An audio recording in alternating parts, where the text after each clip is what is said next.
Hi, good morning, everybody. Thank you so much for joining today's Housing Expo panel discussion of renting versus buying. My name is Ernesto Martinez, and I'll be your moderator for today. And we have a really great panel for all of you to discuss a little bit about this topic. First off, I want to say thank you so much to Homeownership San Francisco, Homeownership SF, for putting on this amazing Housing Expo, 3 days of high quality education and training for our community here in San Francisco and throughout the Bay. Homeownership SF, as many of you know, and if you don't know, you definitely should, is a collaborative of nonprofit housing service providers, one of which includes MEDA, the Mission Economic Development Agency, with whom both Jacqueline Marcelos and I are with. And Homeownership SF and the respective agencies offers a plethora of services to tenants and homeowners around financial capability, financial coaching, financial counseling, how to buy a home, becoming home buyer ready, and being able to manage your homeownership goals long term before and even after you buy a home. So really want to say thank you to Homeownership SF for putting on this fantastic expo. During COVID, we're always racking our brains around how to keep providing these really high quality community services. And this online virtual expo is a great way to do so, as opposed to being in a huge building with a bunch of different breakout rooms. We have this virtual setting where we're able to talk to you directly from the comfort of your homes and our homes. So to get started, I wanted to go ahead and talk a little bit about what we're going to be hearing today in the discussion of renting versus buying. This is kind of the age-old question, especially in the Bay Area when things are so expensive. Why should I buy a home? It's so expensive. Should I just keep renting? Am I going to go ahead and be able to rent my whole life? Do I need to buy a home eventually? So today's panelists are going to be speaking to not only kind of that conversation and that debate that's consistently being had, but also around for folks who are currently renters and want to buy, what does that pathway forward look like? So once again, my name is Ernesto Martinez, and I'm with the Mission Economic Development Agency, MEDA. I'm joined by my colleague, Jacqueline Marcelos, also with MEDA, and a close partner of ours, Enavi Leach, with Union Bank. So Jacqueline and Enavi are going to be talking to you all about this topic and a bunch of other great information that you're going to hopefully be able to use in your long-term housing goals. And as a reminder to folks, all this information is going to be provided online, both the recording and any materials being used by the presenters at the website afterwards. And we'll be sharing that information. Actually, we've already shared that information in the chat. So if folks have any questions, we'll be doing a Q&A at the end.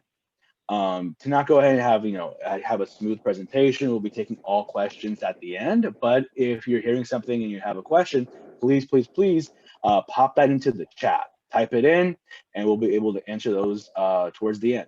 I just want to make sure too that does everybody know where the bathroom is?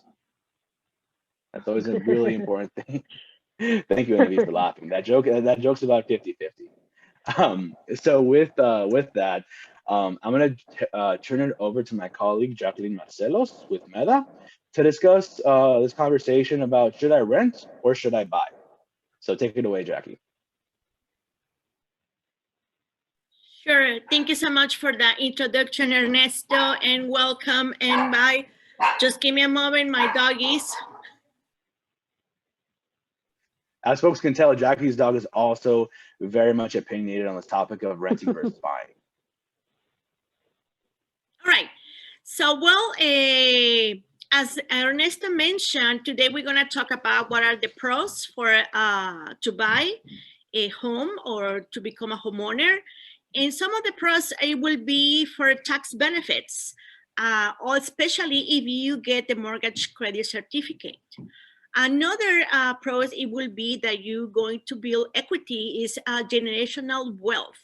So we can have this equity transferred to our generations. We also have freedom, no landlord control, more control over living environment. Also, we're gonna gain from improvements to your investments. Some consequences or cons, it's you need to have higher upfront cost, generally higher payment. We need to have maintenance, repair, improvements, as you are now the the homeowner. When you are renting, something is breaking down, you need to call the landlord, but at this point, now it's going to be your responsibility. Mortgage insurance, if it's applicable.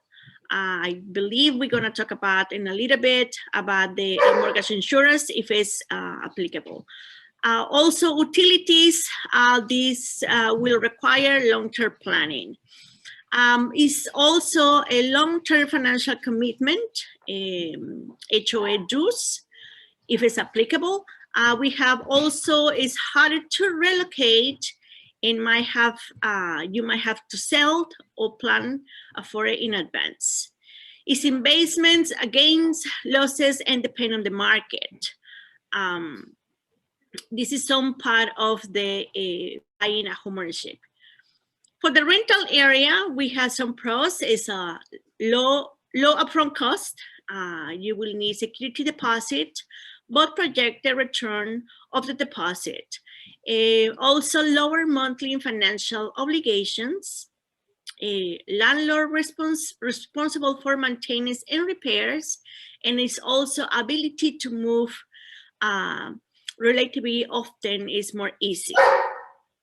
The cons we have is no investments, no equity, no gains, risk of evictions, subject to landlord rules, restrictions, might not be well maintained depending on the landlord, and also it could be rent increasing annually.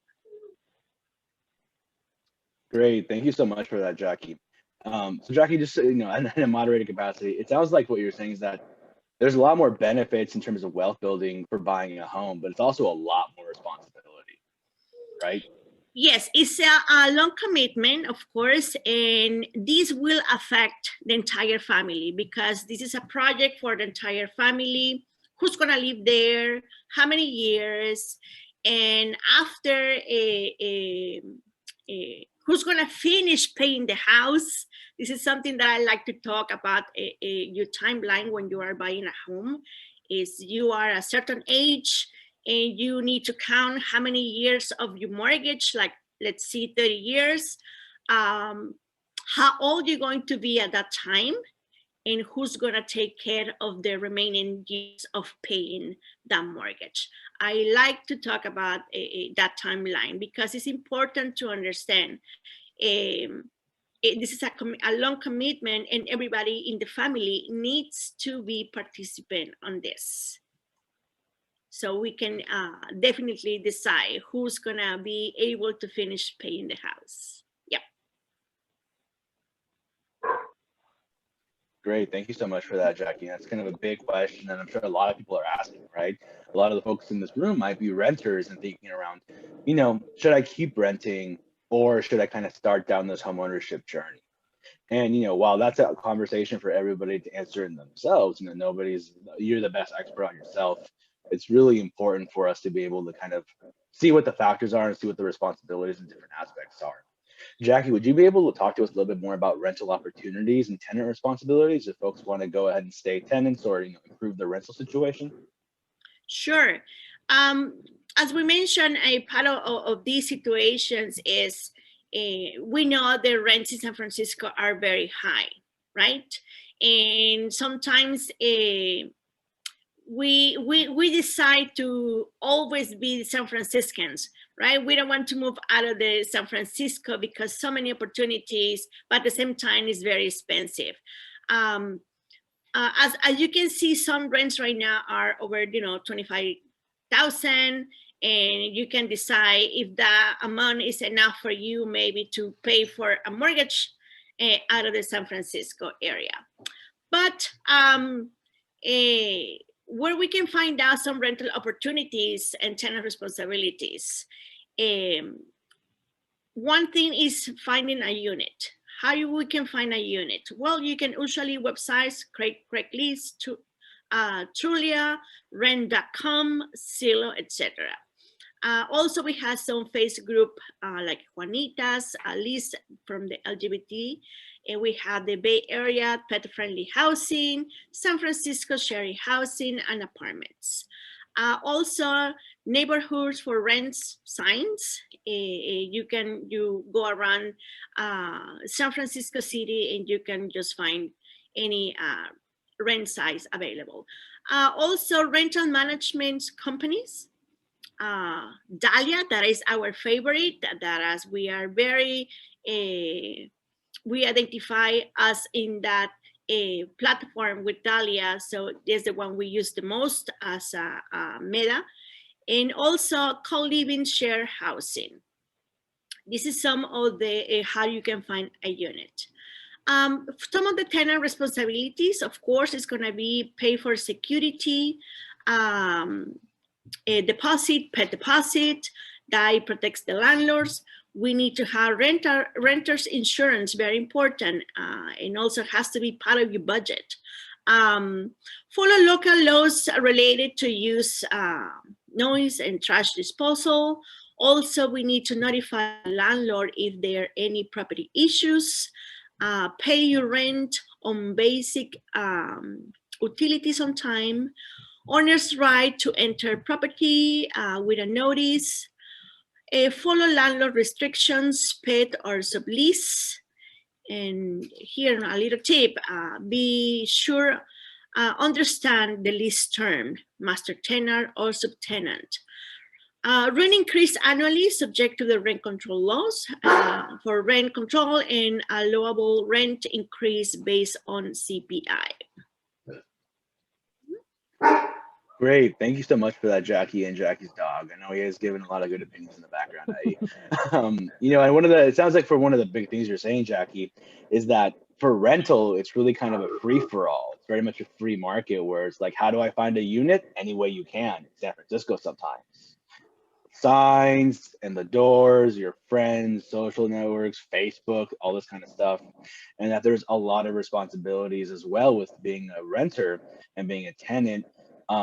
And being aware of what can I do to more secure my tenancy, because we know, in San Francisco, landlords act a certain different way they wouldn't in the Bay Area. So being able to really secure your rent is great. So thank you for that, Jackie. And we want to toss it over now to this conversation around home buyer opportunities and qualifications. And I see a lot of folks are already in the chat asking about, how do I think about this homeownership opportunity, or what's my kind of age range? So Enevi, would you kind of be able to speak to us a little bit about, from your perspective at Union Bank, what are home buyer opportunities and qualifications? Oh, definitely. Thank you, Ernesto. My name is Enevi Leach, and I am a community loan officer with Union Bank. I have been in this business for 18 years, and I have had the opportunity to help hundreds of home buyers. So it's really exciting. I want to share with you some very important information about the down payment assistance loan program if you're buying in the city of San Francisco, because it could be a huge help, because one of the things that you're comparing, right, is would a mortgage payment would be much higher than rent. You definitely don't want that, right? But one of the things that really help to get a lower or a more affordable mortgage payment is if you put a good amount of down payment.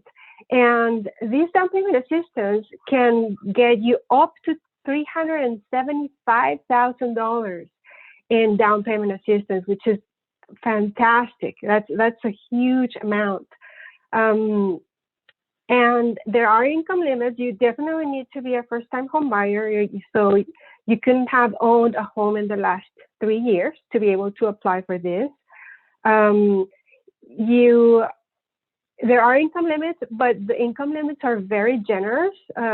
Just to give you an idea, for one person, we're talking about $156,900 income per year. That we cannot exceed that.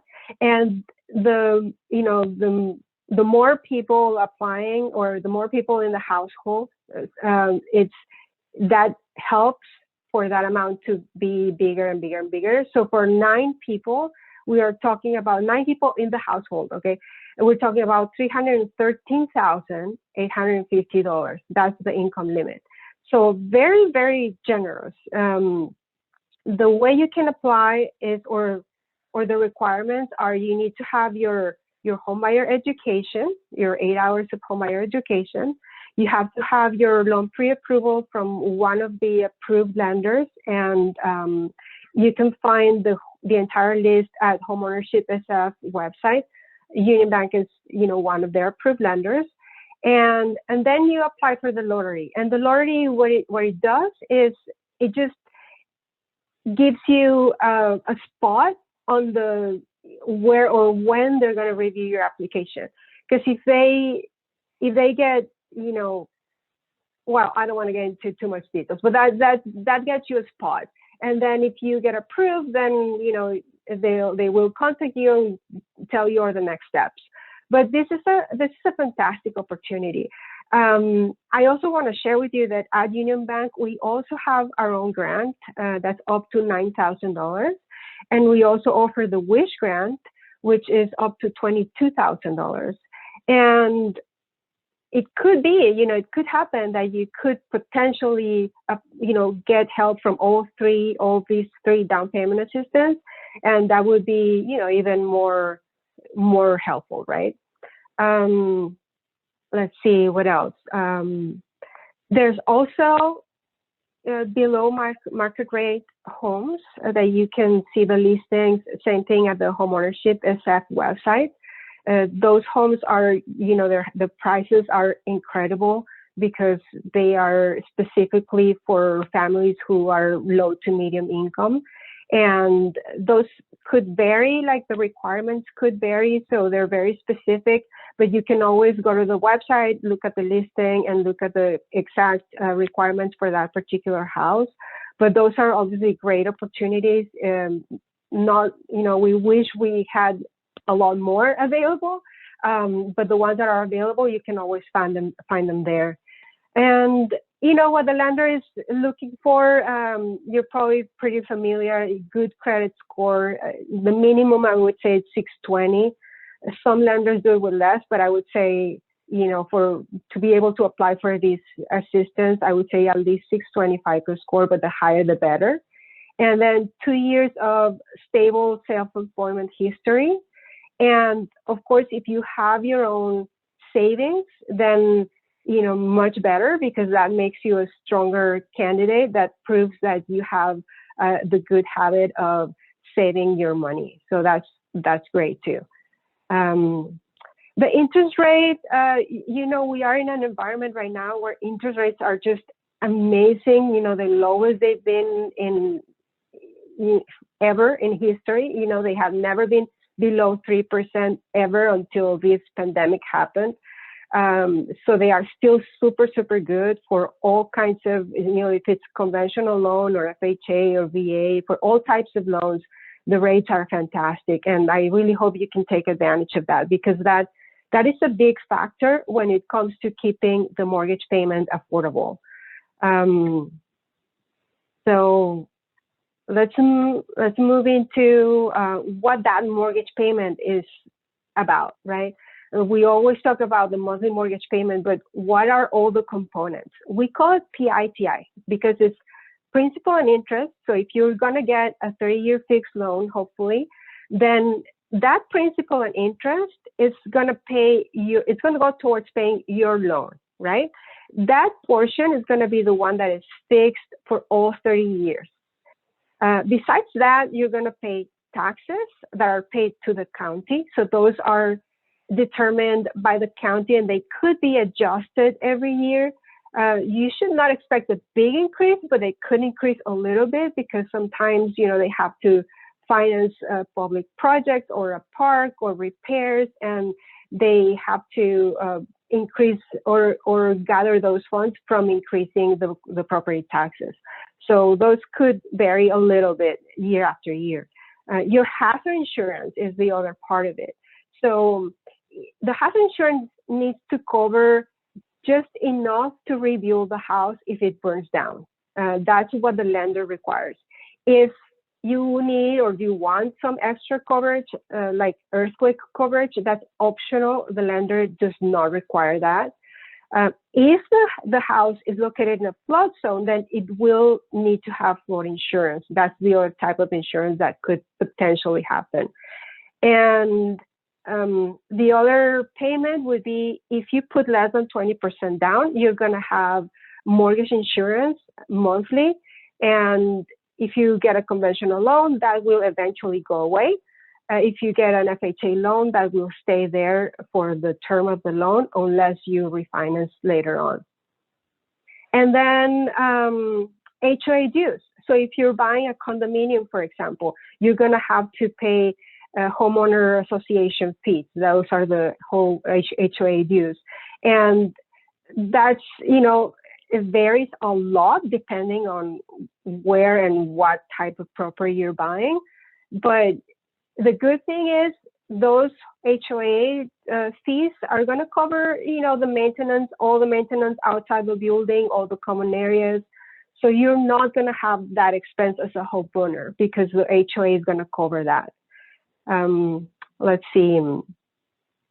Yeah, we're talking about those expenses because when you own your own home, it's important to consider all, you're going to have not just the mortgage expense, you're going to have to pay a lot of the, maintenance for the house. If you have a yard, if you have, the garbage and all that you have to pay there, those are expenses that are not going to be paid by a landlord because now you own your own home. Let's see what else. Yeah, like garbage. Okay. Am I good with time or are we? You're doing great, Abby. Okay. So then maybe I'll tell you a little bit more about the other two down payment assistance loans that grants that I mentioned earlier.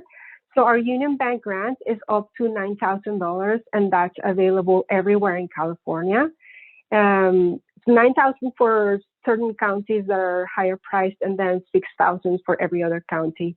And then the WISH program, which is $22,000, then that's available, same thing, everywhere in California. Both grants have income limits and are not repayable, so they are free money. The down payment assistance from San Francisco will be repayable, but the grants are not repayable. So, for example, the Union Bank grant, as soon as we close the transaction, it's forgiven. So even if you sell the house within 6 months or a year, you don't have to pay it back. The WISH grant is forgivable after 5 years, 100%, because every year they forgive 20% of it. So after 5 years, it's 100% forgiven. Let's see. I think that's, okay, let's see. Maintenance, financial management. So financial management, that's something that you're going to go through when you do your 8 hours of education. It's because it's really important, right? I would say the first year of owning a home is when you're going to feel the adjustment the most because you're going to have expenses that you're not used to having. That's why it's important, for example, to get a home warranty. And what that is like an insurance in case let's say your dishwasher breaks down or your AC or your heater, or your plumbing, because those could be high expenses that could be, bothersome, could affect your budget negatively. So we don't want you to have, a financial problem. So that's a good thing to have at least the first year while you get adjusted to the new expenses. And then it's always a good idea anyway to keep a little bit of savings just for the maintenance of the house, because eventually they will be something bigger, like maybe the roof is in good shape now, but maybe in 5 years you're going to have to replace it. That's a big expense. Maybe a window gets broken or maybe a pipe gets broken and there's, a big damage, water damage. So you always need to be prepared for that. It's one of the things that you really need to consider when buying a house, not just what the mortgage payment is going to be, because there will always be something else coming up in the future, some other expense. Jackie covered a little bit about the mortgage credit certificate. That's a program that's also offered by the city of San Francisco, and it helps in two ways. It helps you qualify for a little bit higher loan, because we can use the amount that you're going to save in taxes as income that you're going to have. And then it can also, it's the other side of it is you're going to pay less in taxes. So it's a really good program. And what else do we have in here? I think that's basically it. Yeah. Great. Thank you so much for that, NFV.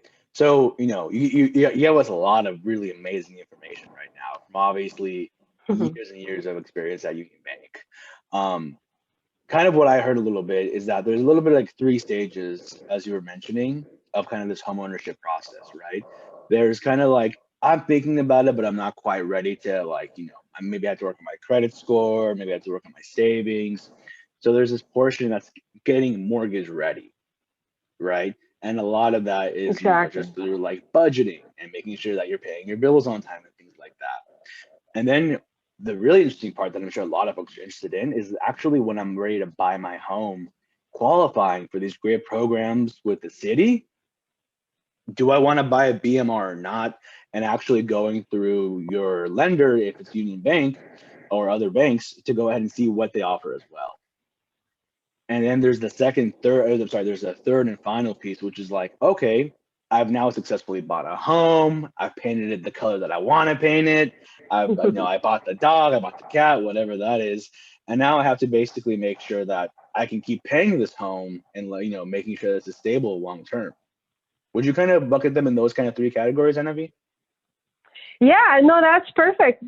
Thank you, Ernesto. Yeah, that's exactly what it is. We're trying to help kind of picture what the process is like, and it's not for some people might be not as long as for other people, and it's okay if you're not ready right now. It's okay to just take the first step, take it slowly.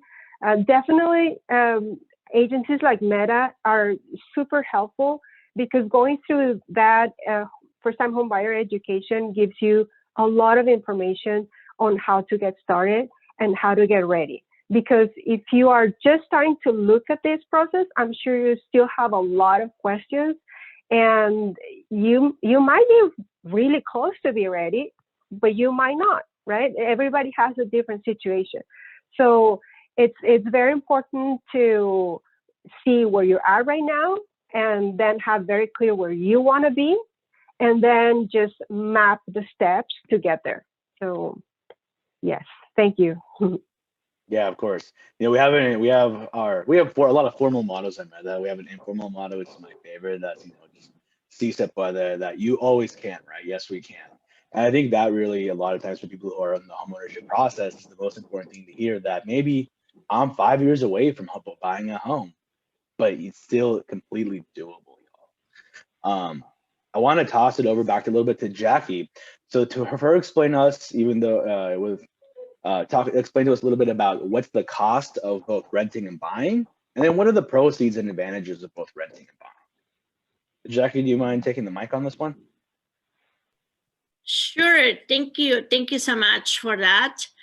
Yeah, of course. Well, we're going to talk about the cost of buying. So it's going to be a higher upfront cost, because we need the down payment. We also need money for the closing costs, escrow, and inspections. Continued cost, it will be mortgage, your taxes, your insurance, and if you HOAs. It's a long-term financial commitment, as I mentioned. Take you timeline and talk about with your family. cost of maintenance and improvements. As we mentioned, if you're renting, well, you just call the landlord, right, to fix everything. But are you buying? It has to be part of your budget. Any maintenance and improvement that you need to have. Other responsibilities, well, it's time and money needed for maintenance and improvement. As we mentioned, might need to sell home to be able to move. Budgeting is required. You have a plan for it ahead. So budget, to make a budget, create your budget and add all these information, and that it will be very valuable for the period of time that you will have you learn. Proceeds and advantage of buying, of course, is also we come back again with the same time and money needed for maintenance and improvement. I'm sorry. Budgeting is required, as we mentioned on that. Now, if you wanna review the cost of renting, for example, you will need only security deposit and other moving in cost. There also some programs available if you need help with that. You also need to get the rental insurance. And other responsibilities for this, it will be market rent might be compatible with the BMR ownership. It's no investments, no equity, pet or other restrictions. Owner's rights to enter to the property with a notice, and landlord restrictions regarding changes. An advantage for renting, well, is a projected return of security deposit. Landlord takes care of maintenance and repairs, and is also ability to move often more easy if you are buying a home. Great, thank you so much for that, Jackie. And I see somebody asking the question of, like, renting versus buying, like what's right? And like we're kind of saying, everybody's different, right? And we're all special little snowflakes, and we change nobody's the same person, right? But there are kind of some key questions that we always have to ask ourselves. So let me ask Enavi, kind of, what do you think as a lender are some of the key questions that people who are thinking about buying should be asking themselves to kind of get some of the answers? Yeah, so I would say one of the questions would be, how long do you plan to stay in the area? Because like we mentioned before, if you're just going to be, 6 months, a year, 2 years, maybe it's not worth to buy, because it's, buying, it's more like a long-term commitment, right? Although I would like to say that there's, and I see this happening a lot right now, that many people are taking advantage of the equity that their house has gained to sell the house and then move a little farther out and use that equity to put a much bigger down payment, even buy cash. So, don't feel like, because plans change all the time, right? Don't feel like if your mindset is not staying the rest of your life where you live, then you shouldn't buy. No, don't think that, because buying really opens the door for many other opportunities. And if you're thinking, maybe I'll stay here, in San Francisco for 10 years and then I'll go somewhere else, then you have a pretty clear picture of, okay, if my equity doubles in 10 years, what can I do with that equity, right? You can potentially retire somewhere else and buy your house cash. And then you're not going to have any more payments after those 10 years. Or you could say, no, I'm going to stay here for the rest of my life. I have kids, I have already teenagers, and in a few years, they're going to want to stay here in San Francisco too, and their families, and we're all going to be, local. We're not going anywhere, and if And if I stop working, maybe my sons take over the mortgage and they keep, paying the mortgage. They keep the house for themselves. That's another plan.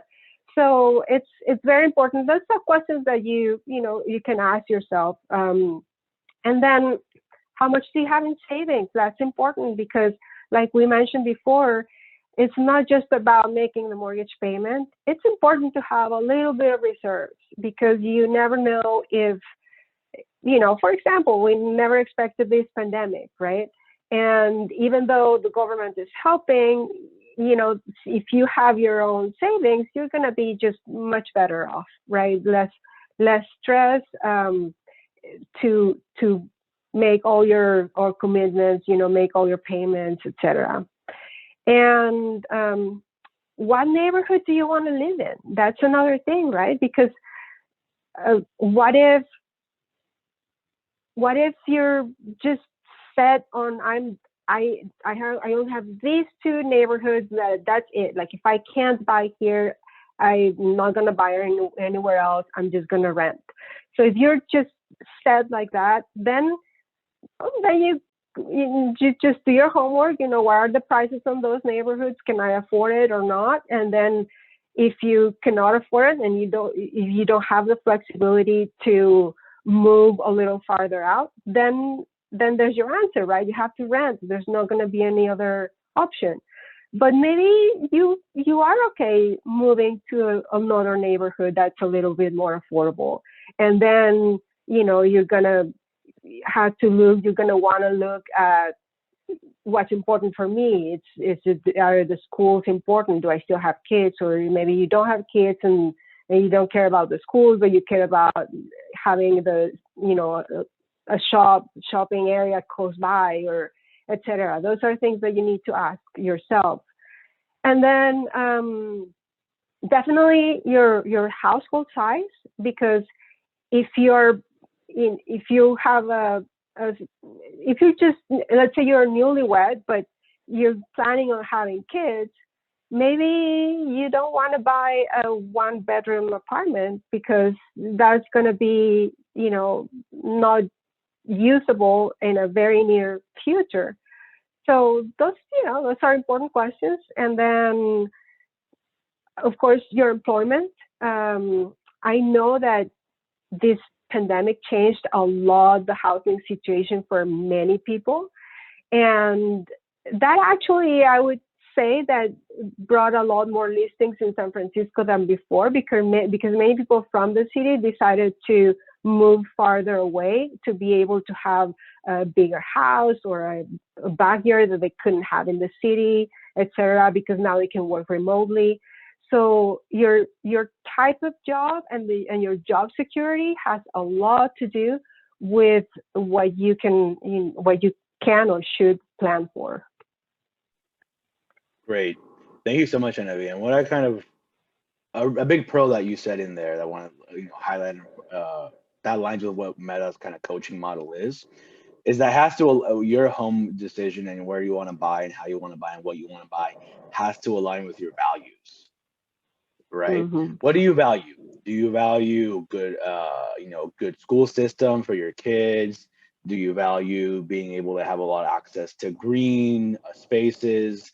Do you want to walk to the bars and the clubs? That's a big question as well, right? And everybody has different values, and nobody can judge us based off of our values.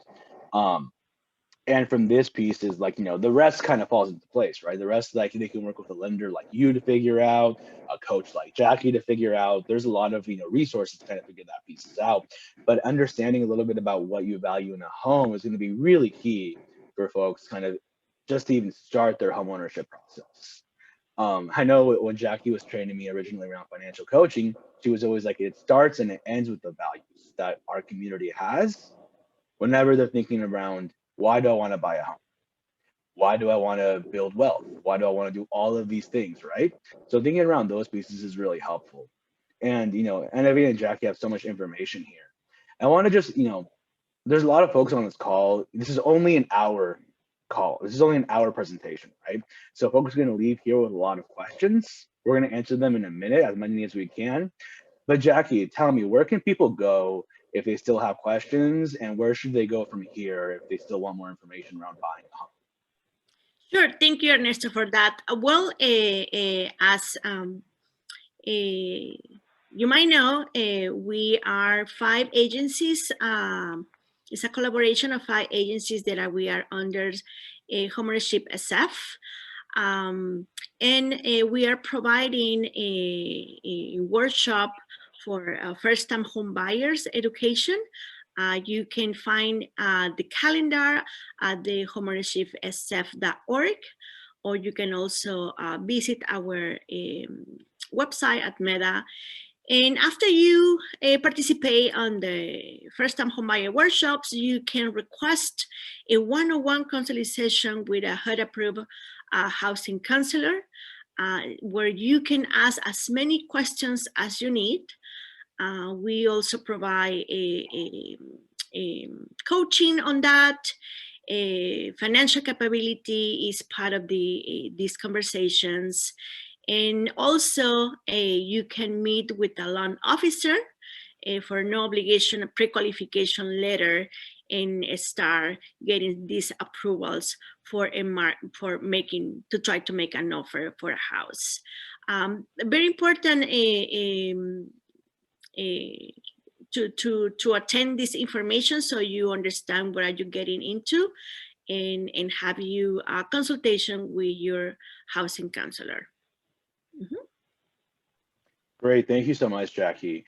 And that information is super useful, y'all. I mean, this is all free services being provided to you by the city and county of San Francisco, by community agencies like Meta, like Balance, like SFHDC, in culturally appropriate and culturally competent manners. And always you're gonna just do the old-fashioned way and ask your friends, ask your family what their homeownership journeys have been, and that's always a lot of good experience. So now we're gonna pop over into kind of your questions that you all are putting in the chat. And I'll be moderating and pulling questions from here and posing them to both Jackie and Enavi. I'll be picking a few out here where it applies, and we're not going to be answering super specific questions because of the fact that we wanted the answers to be applicable to everybody. But let's just start off with a good question I'm seeing over here from Jessica. She asks, can you recommend a financial planner to help us get our situations in order to get us ready to start the process? So I think a question there is, A, does somebody need a financial planner to go ahead and get started with this? Or are there other types of resources available? And if so, are there any kind of organizations or lists that you can go to? I'm gonna toss that one to Jackie. I mean, I can say yes. It's not 100% true. I think you can start with your housing counselor to start putting all your finances in place and see where are you at right now. And you can see what is the steps that you need to start working towards that. I think very important is find out where are you right now? Where are you in this pathway to become a homeowner, to start planning. Mm-hmm. Great, thank you for that, Jackie. And to that question, all the Homeownership SF agencies are HUD agencies that we actually provide a lot of this coaching and counseling around these issues. So you don't always have to provide pay a financial planner to help you with this process. Sometimes you can start a little bit more at the beginning before you go to the level of financial planner. We have a really good question here from Jaron Bonillo in the chat. I'm going to pose this one over to Enavi. He asks, do you have to apply for the pre-approved loan through Union Bank in order to apply for the WISH program? There are other lenders. It's not just Union Bank, but I can tell you that the advantage of applying with Union Bank is that we underwrite the WISH grant parallel to your loan, regular 30-year fixed loan underwriting, okay? So there will be no delays. If you go with Union Bank, the WISH grant will not delay the closing because we have our own department and our own, the capability to do the approval for the WISH grant in-house. So that's a big advantage of going with Union Bank for the WISH grant. Great, thank you, Anavi. And that's a big question to ask a lot of the folks, because you just shouldn't go to just one lender and go with that lender, period. You should shop around for lenders and kind of see what programs are they enrolled in, what are their benefits, and like Anavi said, Union Bank itself has its own grants. You should be asking lenders like, hey, do you have any grants? I'm getting this quote from this person. You know, shop around, make sure that you do your due diligence when searching. We have another good question here that's specific, and I think either Anavi or Jackie, if you want to kind of field this one, whoever feels confident in this. Her question is around tenancy in common, TIC. Is that something that's worth considering? What is your all's perspective on TICs? Because they are lower priced, and in a city like San Francisco, oftentimes that's some of the few choices we have. I let Jackie answer that because I'm not super I'm not super familiar with tenancy in common. I think tenancy in common it's not allowed for the more CD programs because I believe it's a higher interest, and this is something that you might have to consider who you will be including in. And it is more, are not too often here for our agency. We haven't seen those too many very often on that. Sorry, I don't have no more information, but that's what I have at this point. Yeah, thank you for that, Jackie and Anavi. It's not super common to that piece, but it is something worth discussing and looking into if you have something that's interest of you. It looks like Kristen from Homeownership SF might have a few thoughts around this time yet. Yeah, just to jump in. So we typically at the Housing Expo actually have workshops on tenancy in common.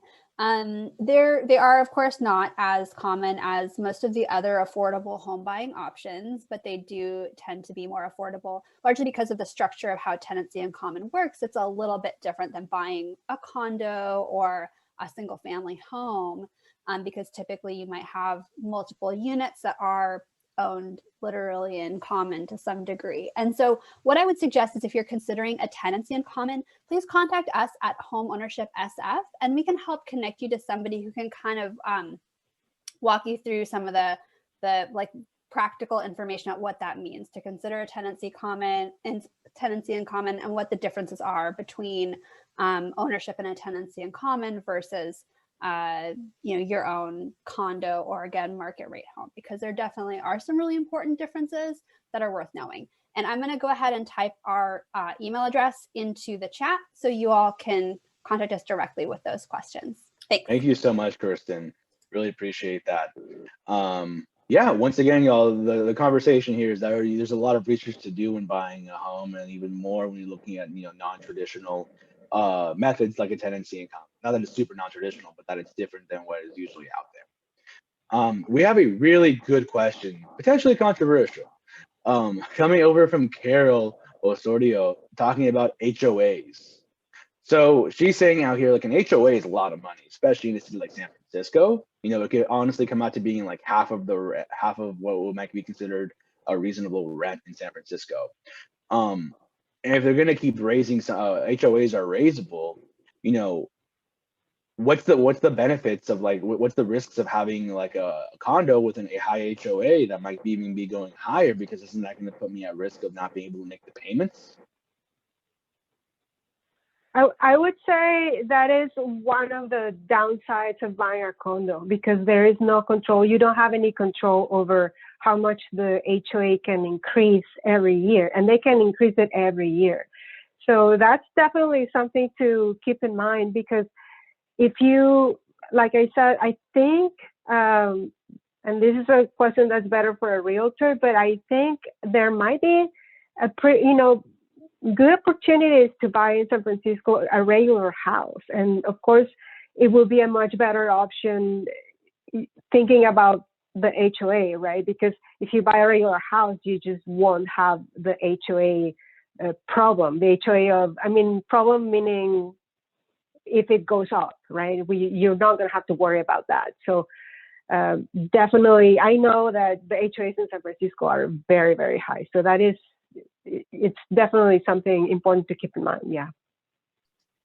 Yeah, that's a big piece too. We also have a follow-up from Carol on that one, asking, can you lose your home due to a raised home HOA? And just once again, homeownership, HOA stands for, remind me of this, Jack. What does HOA stand for again? The technical term? HOA is all the maintenance, water, garbage that you have to pay to that homeowners association. That's what it calls. But yes. So can people lose their home if they're unable to pay the HOA fees? Yes. If you are not able to pay that, you are in the risk to lose your home. I suggest that if you are not able to make a payment, you contact immediately your housing counselor to start working on possible solutions, and also contact a homeowners association. Yeah, so that just goes into the larger question of, there's not only when you're buying a home thinking about, can I afford this home right now? It's that question of, can I afford this home in the future? And when you have such variable factors like that, it's to the point that NFV said, you have to give yourself a little bit of wiggle room out here to be able to do this effectively. And I'm getting one, let me pick, because I'm seeing the time over here. One last question out of the chat that comes from, I want to say, Valerie. She has a question regarding, if I'm only making a fixed amount of money, either, out of retirement, out of Social Security, out of disability, and it's on the lower end of what would be considered competitive here in San Francisco, am I able to rent an apartment? I think so, yes. We can identify what is your income range, and we can determine your AMI, and we can check if you are qualified to get into the rental units. But yes, we have some rental units that are at 30% AMI, 40% AMI, and that's we can definitely, if you are in a fixed income, it will be some opportunities for you. Thank you for that, Jackie. And I want to just toss out here that Meta is not only a housing services provider, we're also an affordable housing developer. And affordable housing is not the same as a BMR, because affordable housing is specifically built with the mind of providing housing to low and moderate income individuals, and the BMRs are oftentimes required by the city of for-profit developers, I should say. So, for example, there's a lot of nonprofit housing developers out here that will be providing not only just general affordable housing opportunities to the public, but specific affordable housing opportunities to communities that oftentimes do not qualify for traditional affordable housing opportunities. For example, 1296 Shotwell is a building that we developed, I think, a few years ago, that is all senior housing. So that senior housing, through community advocacy and through community organizing, was able to secure additional subsidizations for our seniors and our elders that are on fixed incomes. So it's really important here, y'all, to understand what the opportunities are to connect with resources in the community. And when it comes to applying for affordable housing through the Dahlia portal, you have to apply over and over again. And it's not easy, it's not fun. Nobody's out here like, oh, let me apply to Dahlia because I love it. It's work. But the question here is the fact that you have to keep kind of going at it when it comes to rental opportunities, and keep applying until your number gets picked and you're able to potentially qualify for that unit. So for rental, it's a lot more, like we said, free marketing, where you have to kind of look in different places, find other opportunities. And if you're looking for affordable housing, continuously applying for Dahlia platforms for the units that you qualify for. So, that's the last question that we have in the chat. And I think to these questions, I think Kristen's been super amazing and being able to put a lot of resources in the chat, y'all. So, long story short, check the chat, check the links that she's sharing. And worst comes to worst, if you don't see what you need in there, I think Kristen also put the contact information from Homeownership SF, and you can reach out to them and they can direct you towards whatever resources you might need to address your particular issues. This expo is full of so many amazing presentations, panelists, and experts that there's something for everybody here. And if it's not here, they can definitely connect you to it. So I want to, just take a moment, give a virtual shout out to Jackie and NAV for being our local housing experts and gurus. So a virtual round of applause. Everybody has that reaction emoji on there to give that virtual round of applause over to NAV and Jackie for being fantastic to answer all of our questions today. So thank you. I'm going to let Kristen go ahead and finalize and close us out with a few announcements about where you can find these resources online and connect with amazing organizations with the Homeownership SF Collaborative and other city agencies.